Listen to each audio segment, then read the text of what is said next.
Irmãos, nós vamos abrir a palavra do Senhor na carta de Paulo aos Filipenses, capítulo de número 2, para lermos do verso 1 até o verso 4. Filipenses, capítulo 2, do verso 1 ao verso 4.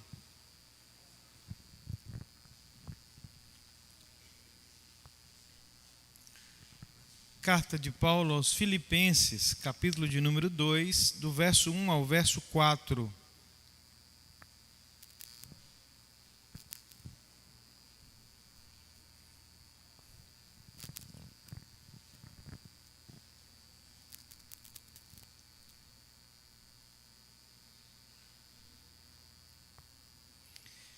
Diz assim a palavra do Senhor: Se há, pois, alguma exortação em Cristo, alguma consolação de amor, alguma comunhão do Espírito, se há entranhados afetos e misericórdias, completai a minha alegria, de modo que penseis a mesma coisa, tenhais o mesmo amor, sejais unidos de alma, tendo o mesmo sentimento.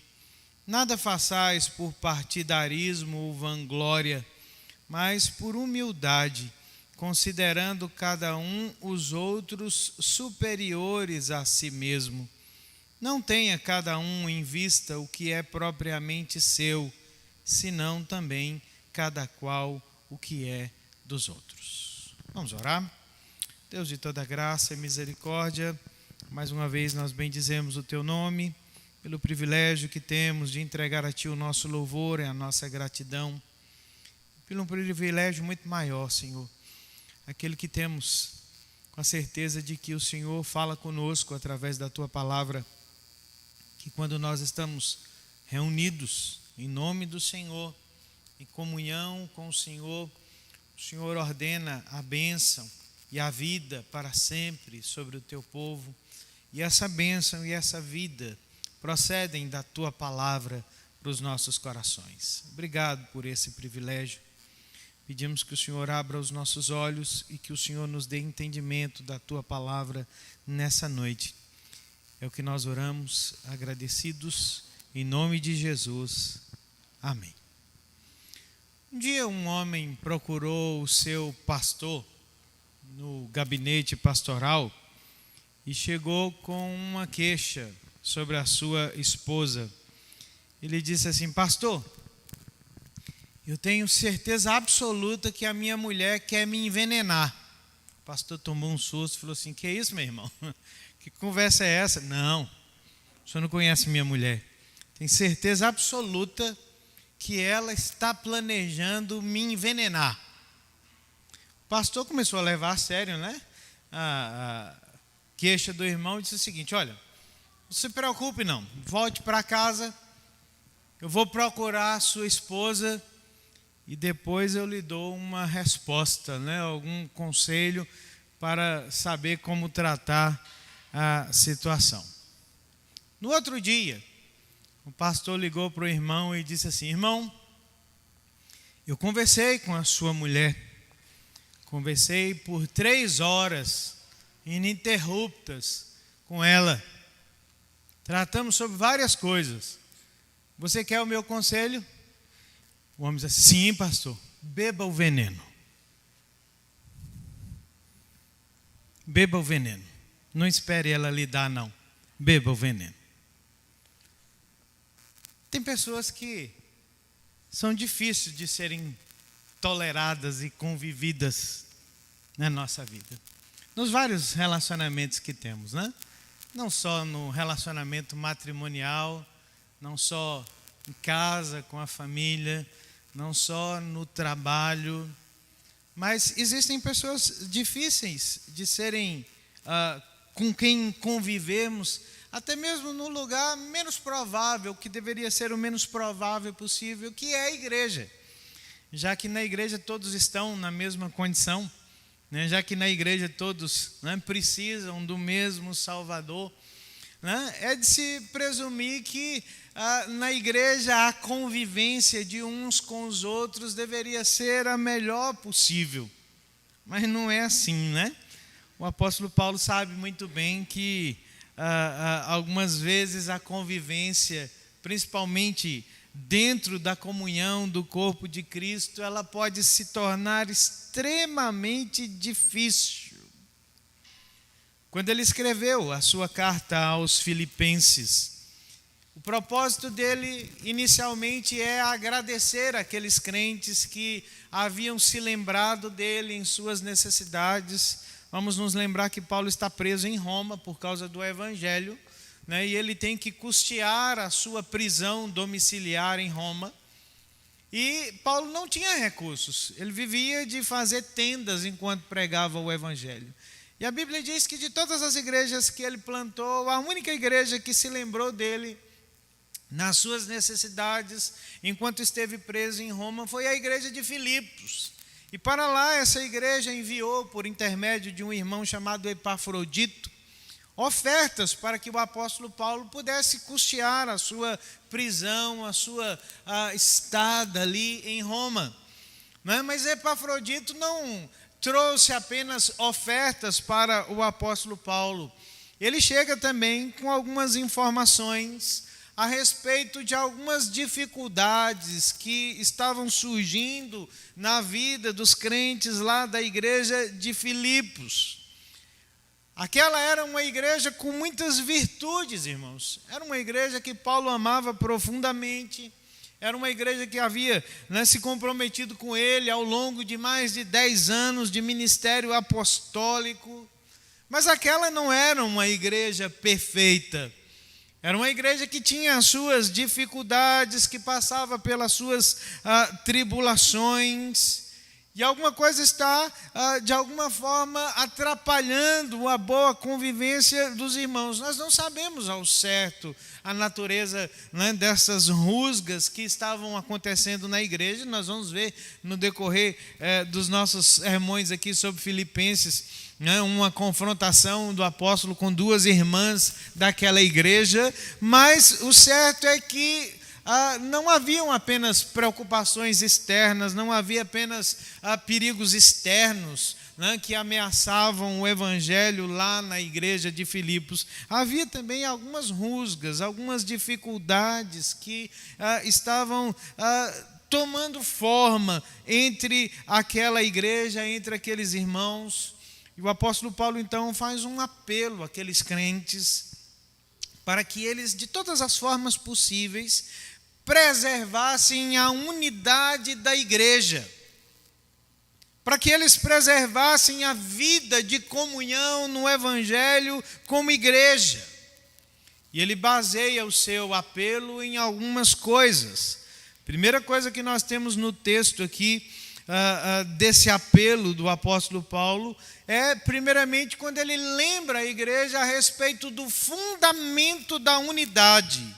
No verso de número 1, Paulo diz assim: se há, pois, alguma exortação em Cristo, alguma consolação de amor, alguma comunhão do Espírito, se há entranhados afetos e misericórdia.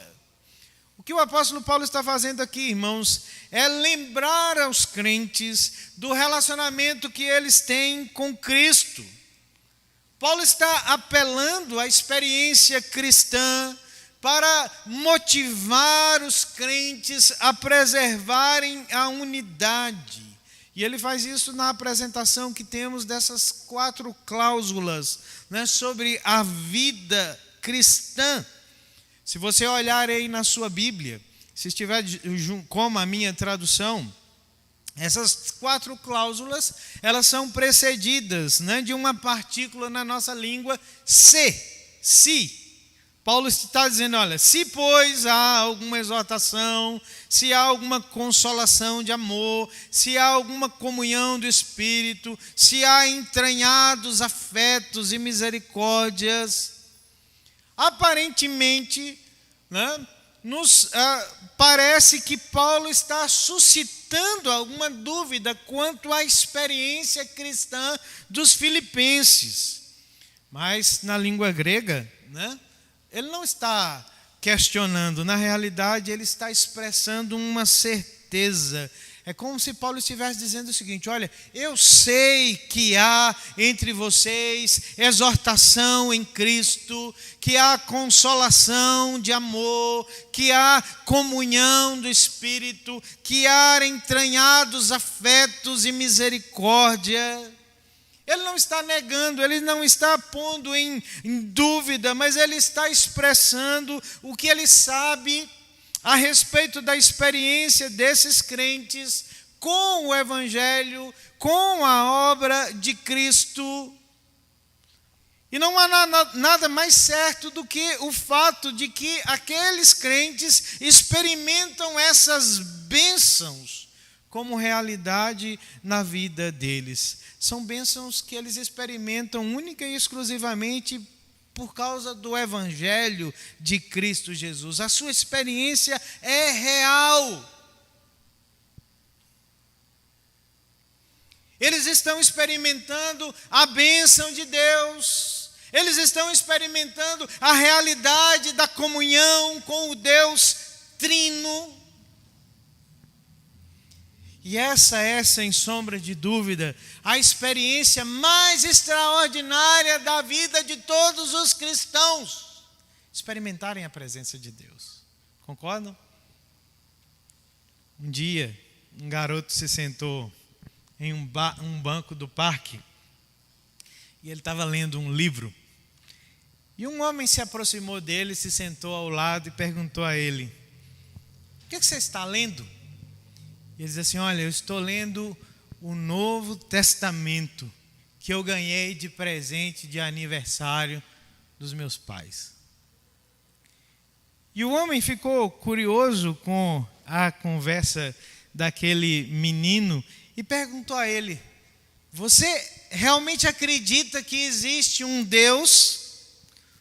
O garoto respondeu: sim, eu creio que Deus existe. E o homem insiste no seu diálogo e diz assim: mas me responda uma coisa, o seu Deus é um grande Deus ou é um Deus pequeno? E o garoto ficou em silêncio por alguns instantes e então respondeu aquele homem: ele é os dois ao mesmo tempo. E o homem ficou espantado, curioso com a resposta daquele menino e diz assim: como isso é possível? E o menino disse assim: olha, ele é um Deus tão grande que ele criou todas as coisas do nada, ele sustenta todas as coisas com o poder da sua palavra e da sua presença. Mas ao mesmo tempo ele é um Deus tão pequeno que ele cabe aqui dentro do meu coração. Não existe realidade mais poderosa na vida cristã do que a presença de Deus em nós. Paulo está dizendo assim: eu sei, irmãos, que há exortação, que há encorajamento em Cristo, que há consolo, conforto do amor de Deus, que há comunhão inquebrável no Espírito, que vocês experimentam entranhados afetos de misericórdia. Todos nós sabemos que essa realidade é verdadeira na vida de vocês, que vocês experimentam isso por causa do Evangelho. O Evangelho e a presença de Deus é algo inegável, é algo real, é algo verdadeiro na vida de vocês. Isso colocado como um fundamento, o apóstolo Paulo então passa a segunda coisa que ele diz a respeito do seu apelo à unidade daquela igreja. Ele então apela para os efeitos e os resultados dessa unidade. Ele diz assim: olha, se vocês experimentam Deus, verso de número 2, completem a minha alegria, de modo que penseis a mesma coisa, tenhais o mesmo amor, sejais unidos de alma, tendo o mesmo sentimento. Paulo está atestando a experiência cristã daqueles filipenses. Aquela igreja já é uma fonte de alegria e de consolo para a vida dele. Mas ele diz assim: olha, mas a minha alegria com relação a vocês, ela não está completa. Eu quero que vocês completem a minha alegria. Vamos nos lembrar, irmãos, que nós já havíamos dito aqui, nos nossos sermões anteriores, que o apóstolo Paulo tem um dilema. Ele diz assim: olha, por um lado eu gostaria de partir e estar na glória com Cristo, que é incomparavelmente melhor, mas eu sei por convicção que eu devo permanecer convosco para o bem da igreja. O principal desejo de Paulo não é ser liberto da prisão, mas é ver o progresso da obra de Deus na vida do povo, na vida da igreja. E ele diz assim: olha, eu desejo que a minha alegria seja completa. E a sua alegria só pode ser completa quando ele ver os resultados das bênçãos de Deus na vida da igreja. Que resultados são estes? Ele diz assim: olha, eu oro e eu desejo que vocês tenham a mesma mente, que vocês tenham o mesmo amor, que vocês tenham a mesma alma e o mesmo sentimento. Do que é que Paulo está falando aqui? Os estudiosos dizem que Paulo está falando sobre a tautologia do coração, ou seja, com o uso de palavras diferentes, ele expressa a mesma ideia, o mesmo propósito, sempre verdadeiro. Ele diz assim: olha, eu quero que vocês se lembrem que há um propósito nas bênçãos de Deus sobre a vida de vocês. E sabe qual é esse propósito? A vida do Evangelho, a vida cristã do Evangelho, é uma vida de compartilhamento profundo. A ideia aqui, irmãos, não é que Paulo espera que haja um acordo intelectual, uma uniformidade entre todos os cristãos, porque tal coisa é impossível.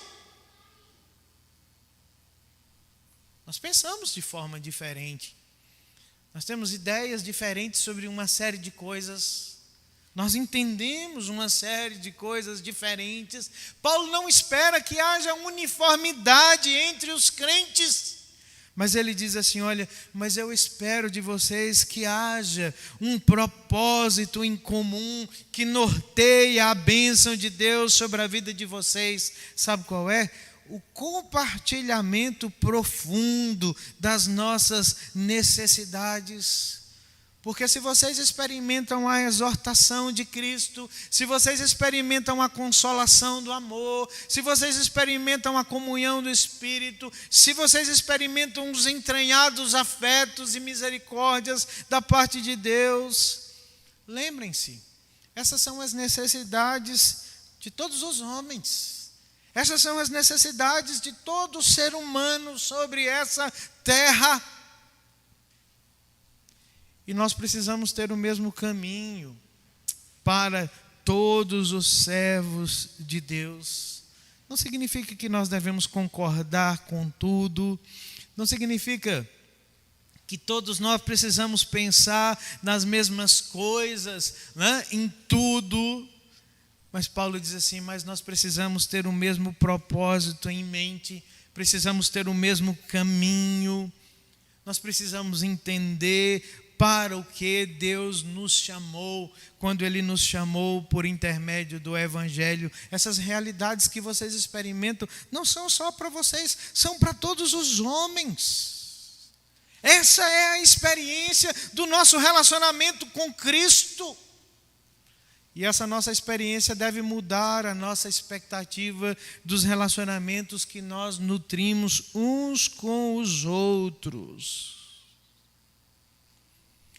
Se Cristo é a fonte das nossas bênçãos, se Ele é a realidade que nós experimentamos no dia a dia, Ele deve motivar os nossos relacionamentos interpessoais, deve nos mover em direção ao outro. Sabe por quê? Paulo está dizendo: porque alguém um dia fez isso conosco. Se nós experimentamos essas bênçãos, é porque alguém trouxe essas bênçãos para a nossa vida, alguém compartilhou do Evangelho de Cristo Jesus, alguém pensou em nós. os nossos relacionamentos devem ser voltados, não com esse propósito, com esse objetivo, porque senão nós chegamos no terceiro ponto sobre a unidade que o apóstolo Paulo coloca nos versos 3 e 4, quando ele diz assim: nada façais por partidarismo ou vanglória, mas por humildade, considerando cada um os outros superiores a si mesmo. Não tenha cada um em vista o que é propriamente seu, senão também cada qual o que é dos outros. Paulo diz assim: há um risco, né, para essa unidade, quando nós não consideramos, né, o nosso relacionamento com Cristo, quando nós não consideramos o propósito que nos une no chamado do Evangelho, e nós passamos a agir de forma contrária ao Evangelho. E ele lista aqui algumas coisas que ele entende que são completamente avessas à nossa comunhão com o Evangelho, com a vida cristã. Ele diz assim: olha, não tem que ter partidarismo. Na língua grega, esse termo traduzido por partidarismo, na realidade chama-se ambição egoísta. E é um termo muito raro no Novo Testamento, mas quando nós olhamos para a literatura grega dos dias antigos, né, Aristóteles usava o termo que Paulo usa aqui para se referir àquelas pessoas que ambicionavam cargos públicos de qualquer meio, por qualquer meio, de qualquer forma, apenas para se realizarem. Paulo diz assim: não pode haver ambição egoísta no meio da igreja do Senhor Jesus Cristo. Nós não podemos tomar um caminho que é para todos e fazer desse caminho um caminho sozinho, um caminho solitário.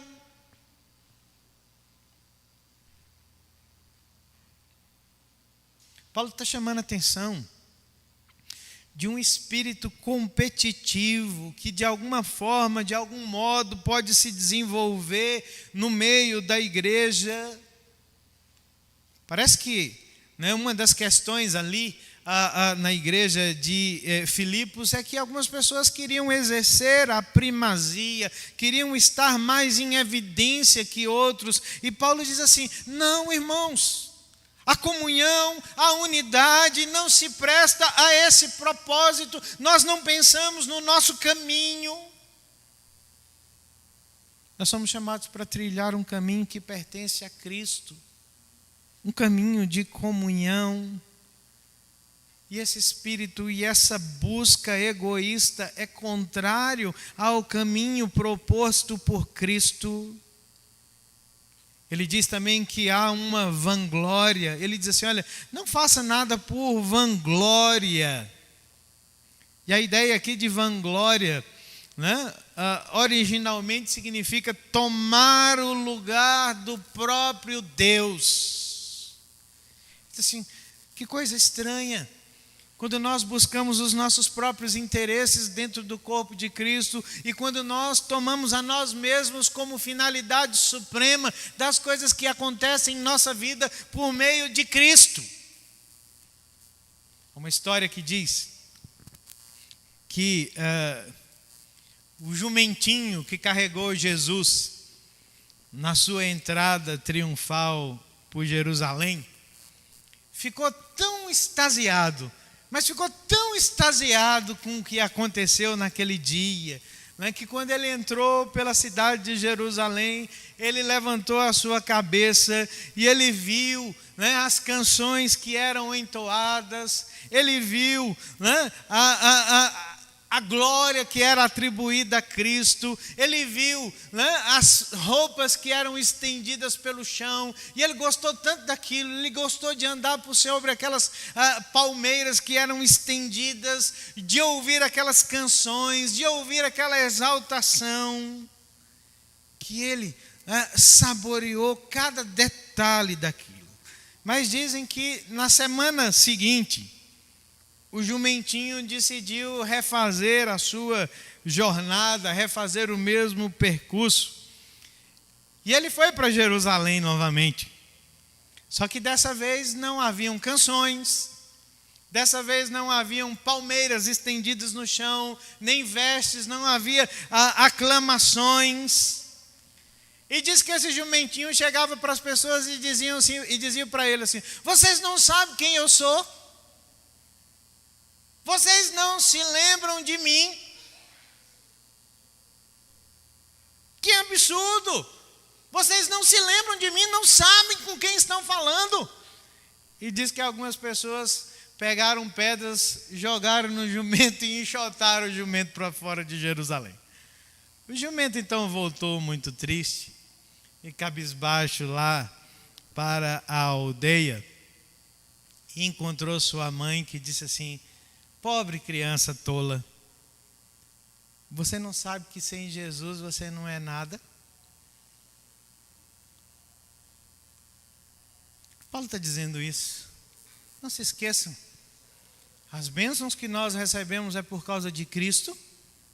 As necessidades que os outros têm só podem ser preenchidas por Cristo. Ele é o caminho, Ele é a fonte. E se existe algo estranho a isso tudo, é quando nós nos comportamos como pessoas que pensam nos seus próprios interesses. Pessoas que olham para a sua própria vida e pensam de forma tão presunçosa a parte da glória de Cristo.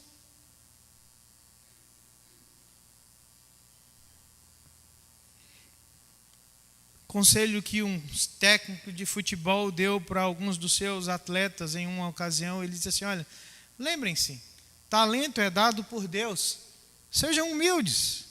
Fama é dada pelos homens, sejam gratos, mas presunção é algo que você dá a si mesmo. Tome cuidado.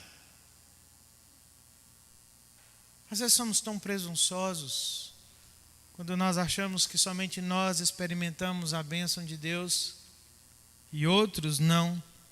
E Paulo diz assim: não é isso que move, que alimenta a comunhão da igreja do Senhor Jesus Cristo. E ele diz assim, que nós devemos considerar não o que é propriamente nosso, mas o que é dos outros. Ele diz assim: cuidado com o egocentrismo no meio da igreja do Senhor. A preocupação com seus próprios interesses. A preocupação em ser alvo da bênção de Deus, do favor de Deus. Irmãos, nós vivemos em um mundo tão egocêntrico. Eu fico sempre pensando como os casamentos que acontecem nesse mundo egocêntrico, eles estão sob risco em todo o tempo, porque é assim que nós criamos os nossos filhos. Nós criamos os nossos filhos para serem o centro do universo. Aí você cria a sua criança dizendo a ela que ela é o centro de tudo, que ela é a mais bonita, que ela é a mais inteligente, que ela é a mais esperta, que não existe ninguém igual a ela. E essa criança no futuro vai encontrar uma outra pessoa que foi criada do mesmo jeito. Sabe o que é isso? Um encontro explosivo.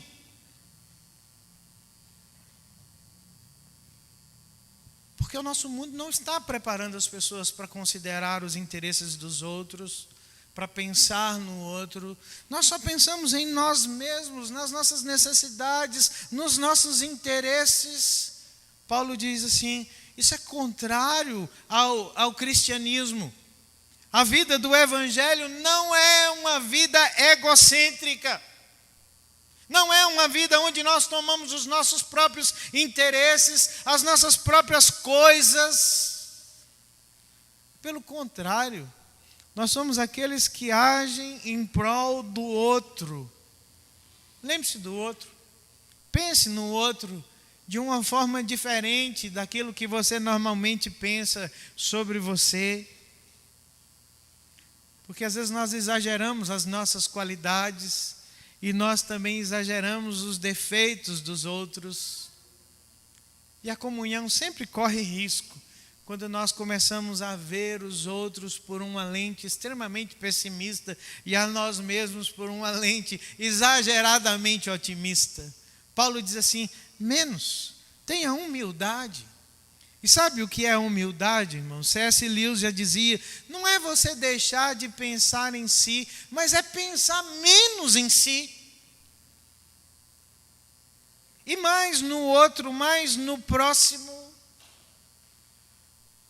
Porque é assim que nós evidenciamos que nós somos verdadeiramente servos de Cristo. Quero terminar a minha palavra com vocês nessa noite, contando a história verídica de um missionário americano que saiu da sua terra para ser missionário na Índia. E diz a história que ele mesmo conta que ele encontrou muita resistência ao Evangelho no lugar onde ele foi servir a causa do Senhor. As pessoas olhavam para ele como um estrangeiro, como alguém que estava ali apenas para se colocar numa condição melhor do que os nativos, do que aqueles da terra. E um dia aquele homem ficou doente. E ele teve que ser internado, né, no mesmo hospital que os indianos usavam para suas enfermidades. E aquilo foi terrível, porque as pessoas olhavam, os médicos e os enfermeiros, as enfermeiras olhavam para aquele homem e diziam, olha, você está tomando o lugar de alguém que precisa. Você que é missionário, que é estrangeiro, que é um estranho.